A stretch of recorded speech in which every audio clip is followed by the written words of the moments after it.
Tu ne peux pas sauver les autres si tu te noies. Est-ce qu'il t'est déjà arrivé de te sentir coupable juste parce que t'as voulu te reposer? Est-ce que tout le monde vient vers toi quand il y a un problème? Mais quand toi, tu tombes, personne n'est là. On nous a appris que l'amour, c'est le sacrifice. Qu'une bonne personne, c'est quelqu'un qui se met toujours en dernier. Mais cette mentalité détruit des vies. C'est ce qu'on appelle le syndrome du sauveur. Tu donnes, jusqu'à disparaître. Aujourd'hui, je vais te raconter l'histoire d'un homme qui a failli y laisser sa peau. Il y avait dans un petit village un homme nommé Nénès. Il n'était pas riche, pas puissant, mais il avait un cœur incapable de dire non, et tout le village profitait de ça. Chaque matin, avant même de manger, il portait de l'eau à la veuve Cathy, puis il réparait les clôtures, tirait les charrettes, aidait les enfants, les vieillards, tout le monde. Le village disait « Ah, Nénès, c'est le cœur du village, que ferions-nous sans lui ?» Des éloges qui l'enfermèrent dans un rôle, celui du sauveur. Mais personne ne regardait réellement Nénès. Personne ne voyait ses cernes, ses vêtements usés, ni sa petite maison en ruine, toit qui fuyait, murs fissurés, le sol plein de poussière. Chaque soir, Nénès regardait son propre chaos et murmurait « Je m'en occuperai demain ». Mais demain n'arrivait jamais. Les autres passaient toujours avant lui, jusqu'au jour où son corps a dit stop.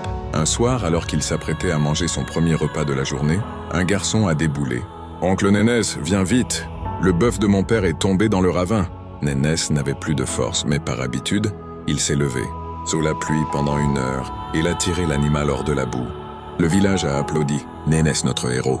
Mais sur le chemin du retour, ses jambes ont lâché. Arrivé devant sa porte, il s'est effondré. Noir total, 2 jours allongés, fiévreux, incapable de bouger. Et pendant ces 2 jours, personne n'est venu. Il attendait Cathy, il attendait les voisins qui l'avaient aidé. Mais rien, le silence. Il les mène seulement quand il servait. Sans son dévouement, Nénès n'existait plus. Sous son toit qui fuyait, l'eau coulant sur son visage, Nénès a pleuré. J'ai donné mon cœur à tout le monde, mais personne n'est venu tenir ma main quand je suis tombé. Le 3e jour, la porte s'est entr'ouverte. Ce n'était ni Cathy ni un voisin, mais un moine de passage, un vieil homme au visage calme. Il a vu Nénès brisé, épuisé. Il ne l'a pas jugé. Il lui a donné de l'eau, s'est assis près de lui et a demandé « Pourquoi ta maison est-elle en ruine alors que tu as aidé tous les autres à réparer la leur ?» Nénès a répondu « Parce que j'étais trop occupé à les aimer. J'ai oublié de m'aimer moi-même. » Le moine a posé une main sur son épaule et a dit « Regarde cette carafe. Tu veux donner de l'eau à tout le monde, mais si elle est vide, tu ne verses que du vent. Tu ne peux pas éclairer le chemin des autres si ta lampe n'a plus d'huile.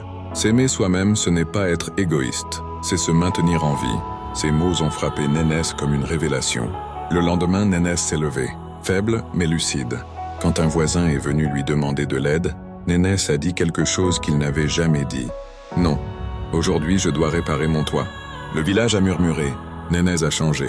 Nénès est devenu égoïste. Mais Nénès ne les écoutait plus. Il a réparé sa maison. Il a nettoyé chaque pièce. Il a planté des fleurs devant sa porte. Pour la première fois, il s'est assis face à la rivière, juste pour respirer. Et petit à petit, quelque chose a changé.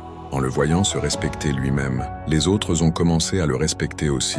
Il n'était plus un serviteur, il était un homme. Et quand il a recommencé à aider, c'était par choix, pas par obligation.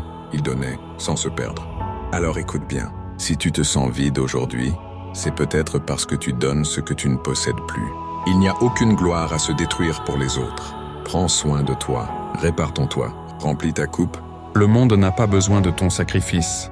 Le monde a besoin de ta lumière. Et pour briller, tu dois d'abord brûler pour toi-même. Si cette histoire t'a touché, fais-moi une promesse. Fais une chose juste pour toi cette semaine. Abonne-toi si tu veux d'autres histoires qui guérissent l'âme. Prends soin de toi. À bientôt.